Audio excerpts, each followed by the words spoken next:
Assalamualaikum warahmatullahi taala wabarakatuh. Alhamdulillah wassalatu wassalamu ala sayyidina Muhammad wa ala alihi wa sahbihi ajmain.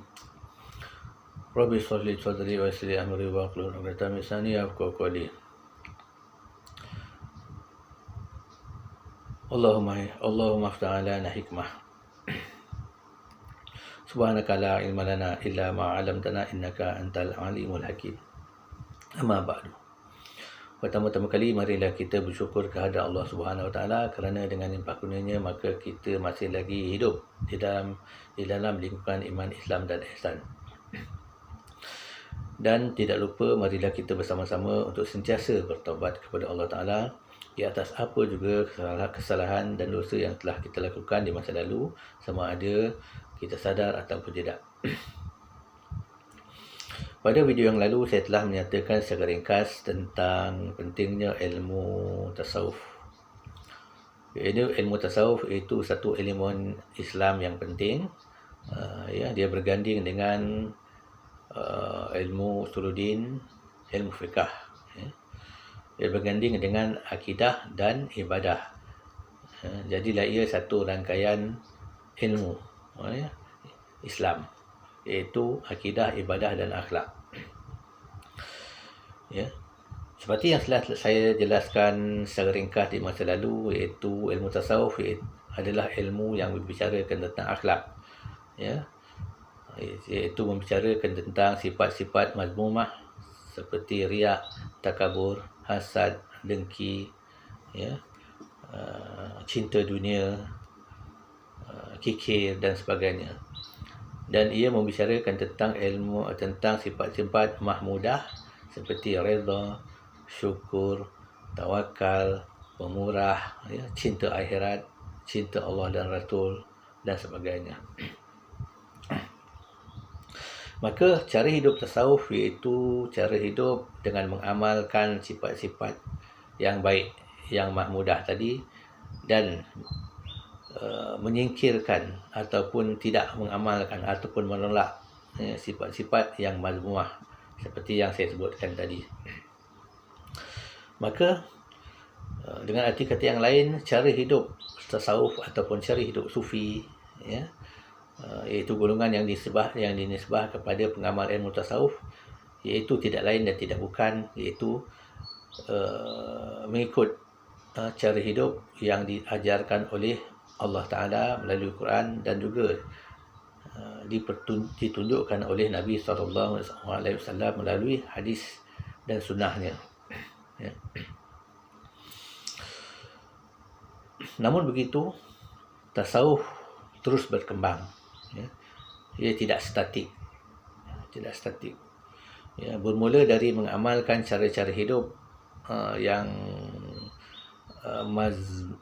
mazmumah, ia terus berkembang kepada membicarakan tentang maqam, yang mana ahli-ahli sufi ini dia tidak lagi merasa cukup hanya dengan mengamalkan sifat-sifat yang baik kepada Allah Ta'ala, tetapi mereka merasakan perlunya mereka lebih maju ke hadapan, dan dengan arti kata yang lain, mereka cuba ataupun berusaha untuk menghampirkan diri kepada Allah. Mereka tidak lagi merasa cukup dengan hanya mengamalkan sikap redha dan tawakal dan sebagainya, tetapi mereka mahu lebih lagi hampir kepada Allah, mahu merasa dekat kepada Allah, mahu merasa takarub kepada Allah, dan juga mahu merasakan mahabbah kepada Allah. Maka di sini mulalah timbul istilah-istilah makam yang disebut sebagai muraqabah, musyahadah, fana, mahabbah dan lain-lain. Di mana makam-makam ini dikatakan lebih mendalam ataupun lebih jauh maksudnya ataupun cara pengamalannya ataupun cara kedapatannya daripada hanya mengamalkan sifat-sifat yang baik yang seperti yang saya sebutkan tadi. Ya. Maka berkembanglah tasawuf itu daripada hanya mengamalkan ataupun memperkatakan tentang akhlak, tentang sifat-sifat yang baik. Berkembang ia dengan lebih mendalam kepada membicarakan tentang maksud-maksud makam, maksud-maksud hampir dengan Allah, maksud-maksud apakah yang dikatakan mahabbah, bahkan apakah yang dimasukkan dengan fana. Inilah bezanya antara beberapa sufi yang lain dengan yang lain. Contohnya jika Syekh Hasan Al-Basri memperkatakan tentang khauf ataupun dan raja, ini takut kepada Allah, takut kepada siksa Allah dan harap kepada syurga Allah dan harap kepada redha Allah. Berbeza dengan Abu Yazid Bustami. Kerana Abu Yazid Bustami ini dia lebih ke hadapan, ya. Dia daripada membicarakan tentang akhlak, dia lebih ke hadapan membicarakan tentang hampir dengan Allah, ya. Seperti juga dengan Rabi'ah Adawiyah, dia membicarakan tentang cinta dengan Allah, cinta. Dia lebih lagi mendalam daripada khauf dan raja, daripada mengamalkan sifat yang baik. Dia mengamalkan ataupun mendapat ataupun berusaha untuk mencintai Allah, ya.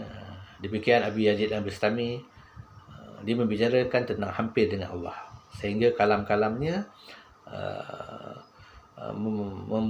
bernadakan kalimah mutasyabihat, ya.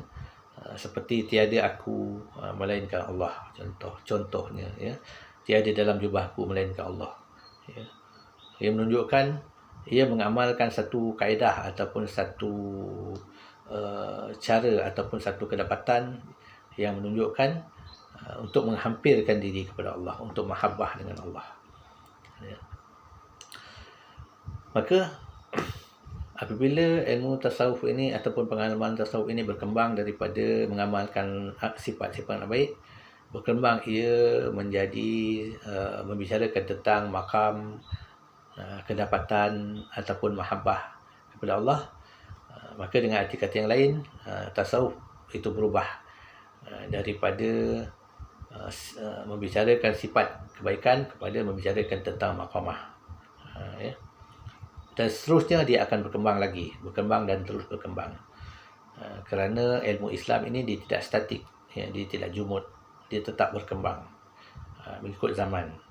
Bukan maksudnya Islam itu berubah, tidak, tetapi penafsirannya ataupun penggaliannya semakin berkembang, ya. Demikian juga ilmu tasawuf, dan dia akan berkembang lagi dan terus berkembang, ya. Maka tidak heran bila kita melihat tasawuf di zaman sahabat, tabi'in, dia mengalami apa yang dikatakan, mungkin kita boleh katakan sebagai evolusi, ya. Evolusi dia berkembang, ya. Berkembang daripada akhlak kepada makam, dan seterusnya akan berkembang lagi kepada membicarakan tentang metafizika, ya. Dan hal ini akan saya jelaskan secara ringkas di dalam video-video saya yang akan datang, ya. Jadi ini tidaklah difaham, ya, tidaklah difaham. Bukan bermaksud tasawuf itu menjadi rosak, tidak. Tetapi ia berkembang dengan lebih mendalam, Ini menunjukkan bahawa khazanah Islam itu sangat luas, ya. Dia bukan sedikit. Jadi sekianlah dulu. Wabillahi taufiq wal hidayah. Wassalamualaikum warahmatullahi wabarakatuh.